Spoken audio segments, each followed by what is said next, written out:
Once again very warm welcome to you guys and आज का जो हमारा पोएम है वो क्लास 12 का a thing of beauty. A thing of beauty जो जॉन कीट्स के द्वारा लिखी गई है। एंड इस पर्टिकुलर पोएम में जो पर्टिकुलर पोएट हैं जॉन कीट्स, उन्होंने हमारे नेचर की खूबसूरती के बारे में बताया है। जैसे हमारे आसपास बहुत सारी चीजें ऐसी हैं, हम लोग घिरे हुए हैं अपने आसपास ऐसी चीजों से जो बहुत ही बेहद खूबसूरत है और हम पर एक बहुत अच्छा इम्पैक्ट डालती है। लेकिन इस पर्टिकुलर पोएम में जो पोएट है उन्होंने सिर्फ और सिर्फ जो है नेचर के बारे में बात की है। नेचर और कुछ ऐसे पैट्रियट्स यानी देशभक्त जो हमारे सोल्जर्स हैं उनके बारे में बात की गई है, उनके बारे में बात की है इन्होंने। और इनको बताया है कि वो जो है वो कहीं ना कहीं एक ऐसी चीज है जो हमें सुकून देता है, जो मतलब देखने लायक है, चाहे वो नेचर हो या वो लोग जो जिन्होंने हमारे लिए सेक्रीफाइस किया। तो चलिए इसको वन बाय वन लाइंस के थ्रू हम समझते हैं और जो भी आपके डाउट्स होंगे वो बिल्कुल खत्म हो जाएंगे इस पर्टिकुलर पोएम के बाद, इस पर्टिकुलर एक्सप्लेनेशन के बाद। चलिए देखते हैं that a thing of beauty is a joy for ever. Poet कहते हैं दैट की a thing of beauty is a joy for ever, यानी ऐसी चीज जो खूबसूरत है ना, उसको कभी भी हम देखेंगे वो हमेशा ही खूबसूरत होती है, वो हमेशा ही हमें जॉय प्रोवाइड करती है। जॉय मतलब होता है खुशी, ठीक है। चाहे आप उसे सर्दी में देखो, गर्मी में देखो, आज देखो, कल देखो, परसों देखो, वो हमेशा ही क्या करेगी, आपको जॉय प्रोवाइड करेगी। इट्स लवलीनेस इंक्रीजेस, यानी उसका जो प्यारापन है, यानी जो हमारा प्यार है उसके लिए वो हर दिन बढ़ता है, हमेशा बढ़ता है। It will never pass into nothingness, और कभी भी ऐसा नहीं होगा कि हमारा प्यार उसके लिए कम पड़ जाएगा, ठीक है। यानी जब भी हम उन चीजों से गो थ्रू करते हैं, वो चीजें हमारे सामने आती हैं तो हमेशा हमें क्या करती हैं, अच्छा फील करवाती हैं। But will keep a bower quite for us. Bower जो होता है that is a particular shade of a tree, यानी वो सुकून देती है ये हमें नेचर, जो हमें पेड़ों के नीचे, पेड़ों की छांव में बैठकर, गर्मी का मौसम और धूप में जब हम पेड़ों के छांव में बैठते हैं तो वो जो सुकून देता है ना, वही सुकून हमारा नेचर जो है वो हमेशा प्रोवाइड करता है। एंड अ स्लीप, जिसके शेड में हम क्या कर पाते हैं, सो पाते हैं, सुकून की सांस ले पाते हैं, सुकून से सो पाते हैं। फुल ऑफ स्वीट ड्रीम्स, और खुशनुमा सपने जो हैं वो हम देखते हैं। एंड हेल्थ, और हमारा हेल्थ भी अच्छा होता है जब हम नेचर के प्रति लगाव रखते हैं और नेचर में रहते हैं। एंड क्वाइट ब्रीदिंग, जिससे मतलब ये बहुत ज्यादा क्या है, रिलैक्सिंग होता है। देयरफॉर ऑन एवरी मॉरो, यानी सारे के सारे सभी सुबह, कल कह लो, टुमारो के लिए कह लो, are we reading a flowery band to bind us to the earth, यानी हर वो छोटी से छोटी चीज जिसको हम बांधते हैं और एक नई सुबह की तमन्ना करते हैं। और मतलब जैसे कि छोटी छोटी खुशियां जो हम ढूंढते हैं और उसको बांधते हैं। रीडिंग मतलब होता है काइंड ऑफ एक माला बनाना, ओके, माला, फूलों की माला बनाना। और ये किन से, तो वो छोटे छोटे मोमेंट्स जो हमें खुशियां प्रोवाइड करती हैं, खुशियां देती हैं, उनसे ही हम क्या है, बंधे हुए हैं। और हमारा आज कल परसों जो है वो उसी से चलता है। हम इसी उम्मीद में ये चीजें, मतलब हम आगे के जो भी हमारे काम है या दिन है, ये सब हम उम्मीद रखते हैं कि सारी चीजें अच्छी होंगी। स्पाइर ऑफ डिस्पोंडेंस, सब मायूसी है, हालांकि हर तरफ जो है मायूसी है। डिस्पोंडेंस मतलब होता है मायूसी, sadness of the inhuman dearth of noble natures, यानी डर्थ मतलब हो जाता है दैट इज शॉर्टेज, कमी काइंड ऑफ। जो नोबल नेचर्स की ना, वो क्या हो गई है, कमी हो गई है। लोगों की, अच्छे लोगों की कमी हो गई है, जो दूसरों के बारे में सोचते हैं और दूसरों को हमेशा खुशी देने की सोचते हैं, इन ऐसे लोगों की कमी हो गई है, ऐसा कहते हैं poet. Of the gloomy days, यानी उदासी भरा दिन, जब हम उदास होते हैं। Of all unhealthy and over darkened ways made for our searching, yes, in spite of all some shape of beauty moves away the pall। अब ये क्या कह रहे हैं पोएट, दैट की जितने भी बुरे ख्यालात होते हैं जो हमारे सामने आते हैं, हमारे रास्ते में आते हैं, yes, in spite of all some shape of beauty moves away the pall। pall जो है वो that is kind of cover, यानी वो क्या करती है, जो किसी भी टाइप की जो अच्छाई होती है चीजों में, जैसे हम बहुत ही बुराइयों में घिरे हुए हैं, हमारे अंदर बहुत सारी चीजें हैं, बुरी चीजें हैं, वो उन डार्क स्पिरिट्स को भी, जो नेचर है वो उन डार्क स्पिरिट्स को भी क्या करती है, रिमूव कर देती है, कवर आउट कर देती है, यानी उसका जो कवर चढ़ा हुआ है उस कवर को उतार कर फेंकती है। तो ये चीजें हैं कि हमारा जो नेचर है, नेचर के अंदर जो अच्छाई है, जो खूबसूरती है, वो हमारे अंदर के डार्क स्पिरिट्स यानी बुराइयों को भी क्या करती है, खत्म करती है, दूर करती है। सच एज आप देखते हैं इसमें पॉइंट बता रहे हैं कि जो ऐसी थिंग ऑफ ब्यूटी, तो ऐसी कौन कौन सी चीजें हैं, जैसे सन, मून, चांद, सूरज, पेड़ पौधे छोटे हों या बड़े, स्प्राउटिंग अ शेरी बून, ये भी छोटे छोटे पौधे ही होते हैं। फॉर सिंपल शीप यानी जंगलों में घूमने वाले भेड़, and such are daffodils, daffodils के flowers, with a green world they live in, यानी जंगल की बात की गई है जहां पर जंगलों में जो रहते हैं वो। एंड क्लियर रिल्स, छोटी छोटी धाराएं, नदियों की जो धाराएं होती हैं, clear reels that for themselves a cooling covert make, यानी वहां का जो मौसम होता है, जहाँ छोटे छोटे रिल्स होते हैं, छोटी छोटी धाराएं होती है नदियों की, वहां का जो पूरा का पूरा एनवायरनमेंट है वो बहुत ज्यादा शीतल होता है, ठंडा होता है और हमें खुशियां प्रोवाइड करता है। हम उनको जब देखते हैं ना तो हम झूम उठते हैं कि वाह यार क्या मौसम है यहाँ पर, क्या मतलब नजारा है यहाँ का, तो वो हमें खुशियां प्रोवाइड करती है। अगेंस्ट द हॉट सीजन, गर्मियों के मौसम में भी द मिड फॉरेस्ट ब्रेक जो होता है वो क्लस्टर ऑफ ट्रीज यानी पेड़ों का वो झुंड, पेड़ों का जो गुच्छा है वो क्या करता है, हमें मतलब छाया, परछाई, जो काइंड ऑफ शेड है, ठीक है, छांव प्रोवाइड करती है।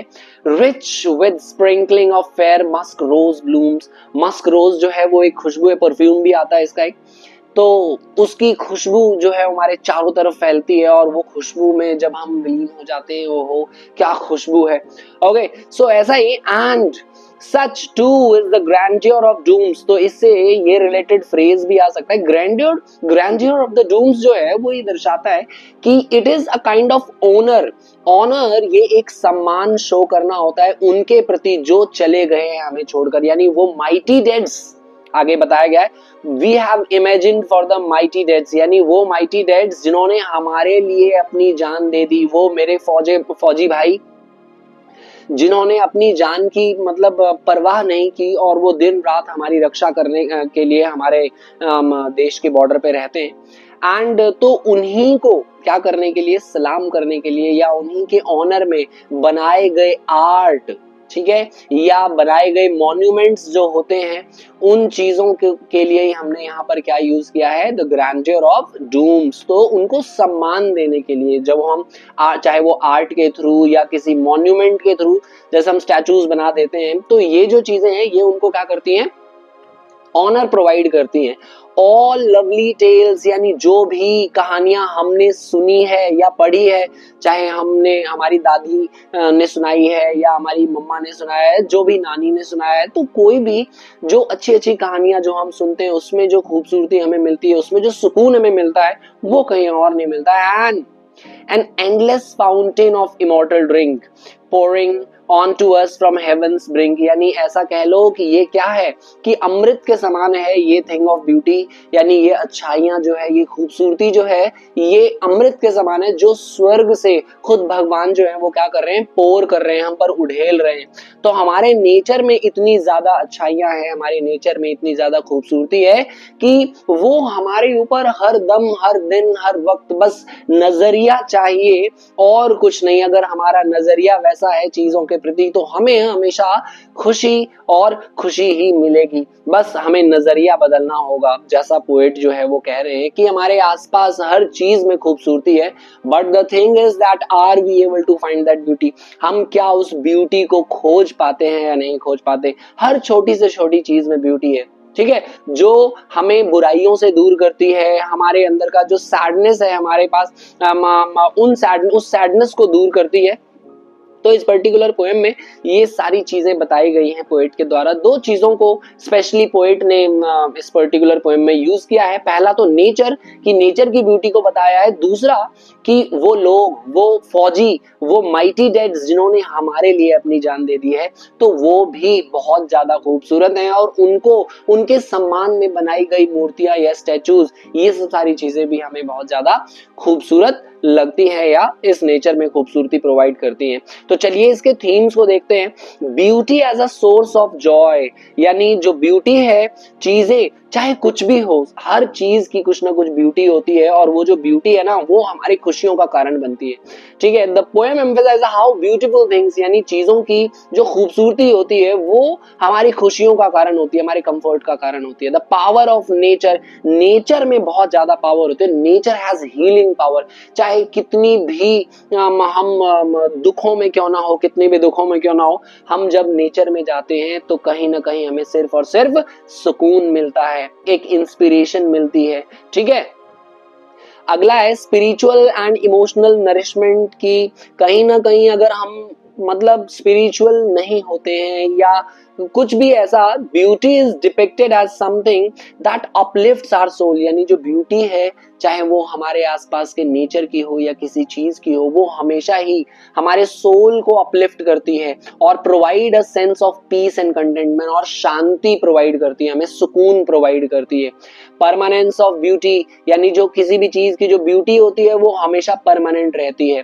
While life is full of hardship, मतलब हमारी लाइफ में बहुत ज्यादा कठिनाइयां हैं, लेकिन पोएम जो है वो ये सजेस्ट करता है that beauty remains eternal and offers solace in difficult times, यानी हमारे मुश्किल समय में भी जो ब्यूटी है वो हमें क्या करती है, एक मतलब काइंड ऑफ सपोर्ट प्रोवाइड करती है। ठीक है, जिसके थ्रू हम उन समस्याओं का सामना कर पाते हैं, हम में वो ताकत आ जाती है।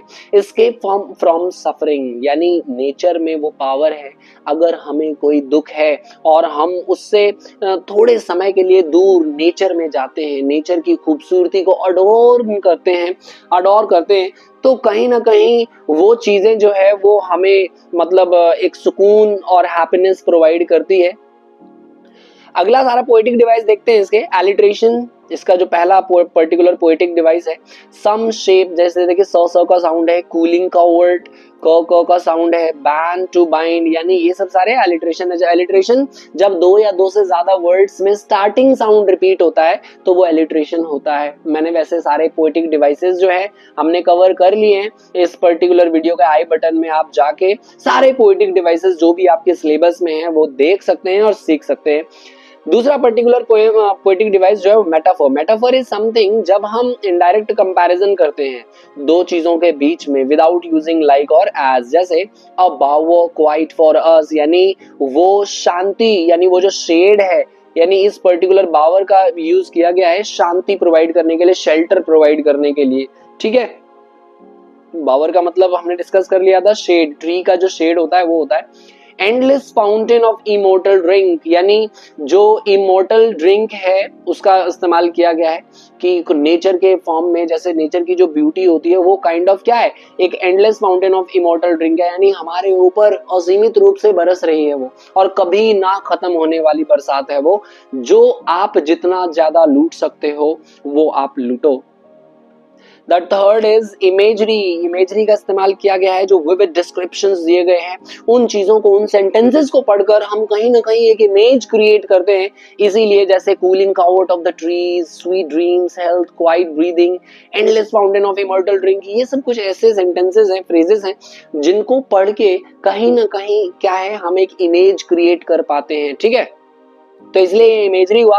Next is personification. पर्सोनिफिकेशन क्या है, जब हम ह्यूमन ट्रेट्स देते हैं नॉन लिविंग थिंग्स को तो वो क्या होता है हमारा पर्सोनिफिकेशन। ओके, लाइक जैसे that the sun and the moon, trees old young sprouting a shady moon, trees are given human like action, जैसे sprouting and providing shade, कि परछाई देना या कोई भी चीज प्रोवाइड करना, ये हम ह्यूमंस का ट्रेट है, तो हमने नेचर को दिया हुआ है। एंड एंजायमेंट अगला जो है वो हमारा, दैट एंजायमेंट जब दो या दो से ज्यादा सेंटेंसेस में, दो या दो से ज्यादा लाइंस में कोई भी पोएटिक डिवाइस का इस्तेमाल नहीं किया जाता तो वो एंजायमेंट होता है, जो यहाँ पर इस्तेमाल किया गया है इसमें। Symbolism, reading a flowery band, यानी symbolize the connection between humans and nature. हम जो है वो क्या करते हैं, नेचर की चीजें जो भी है, जैसे फ्लावर्स हो गए, उसको हमने क्या किया, एक बैंड बनाया, या खुशियां हो गई, छोटे छोटे मोमेंट्स ऐसे हो गए जिनको हमने ढूंढा और उनको एक मतलब माला बनाया, जिससे हमें कहीं ना कहीं कल की होप मिले कि हम कल भी क्या कर सकते हैं, हमें वो मतलब उठने के लिए नया सवेरा, जो कहते हैं कि सारा हर एक सवेरा जो है वो एक होप के साथ आता है, एक नई उम्मीद के साथ आता है, तो ऐसा ही कुछ। नेक्स्ट जो है 7 that hyperbole. Hyperbole is what, जब एग्जैजरेशन हो जाता है कुछ ज्यादा ही, ठीक है। An endless fountain of immortal drink, कि मतलब ये भी थोड़ा सा ज्यादा हो गया, ठीक है, एग्जैजरेशन हो रहा है यहाँ पे। The idea of beauty as something infinite, beauty जो है वो इनफाइनाइट दिखा दिया है कि मतलब खत्म होने वाली ही नहीं है कभी, अरे खत्म तो हो जाती है। जैसे कि काइंड ऑफ एक पौधा है जो बहुत खूबसूरत है, वो आज है और कल शायद हो सकता है मुरझा जाएगा, तो वो इनफाइनाइट नहीं होती है। बस इस चीज को पोएट ने क्या कर दिया, एग्जैजरेट कर दिया, ताकि हमारा अटेंशन, रीडर्स का अटेंशन जो है वो ले सके। अब रेपिटेशन है कि यहाँ पर a thing of beauty is a joy for ever, ये पर्टिकुलर लाइन जो है वो बार बार इन्होंने क्या किया है, रिपीट किया है। और इस पर्टिकुलर पोएम का जो राइमिंग स्कीम है वो क्या है, ए ए बी बी सी सी, यानी ये इसकी राइमिंग स्कीम है। हर 2 लाइन में जो इनका राइमिंग स्कीम है वो चेंज हो रहा है, तो A A B B C C D D E, ऐसे आप कर सकते हैं। तो this is how we have ended this up, हमने क्या कर दिया, इसका एंड कर दिया। और आई होप कि ये पर्टिकुलर पोएम जो है वो आपको अच्छे से समझ में आया और इसके सारे पोएटिक डिवाइस और थीम्स जो हैं वो आपने अच्छे से पढ़ लिए हो। तो मिलते हैं हम लोग अपने नेक्स्ट वीडियो में, और ऐसे ही अपने आसपास की चीजों को सराहते रहें और उनकी अच्छाइयों को ढूंढते रहें, ताकि आपको भी दुखी का कोई दुख, मतलब दुखी होने का कोई रीजन ना मिले। हमेशा आप खुश रहें और हमेशा दूसरों को भी खुश रखें। तो मिलते हैं हम अपने नेक्स्ट वीडियो में। Till then bye bye, see you and thank you so much.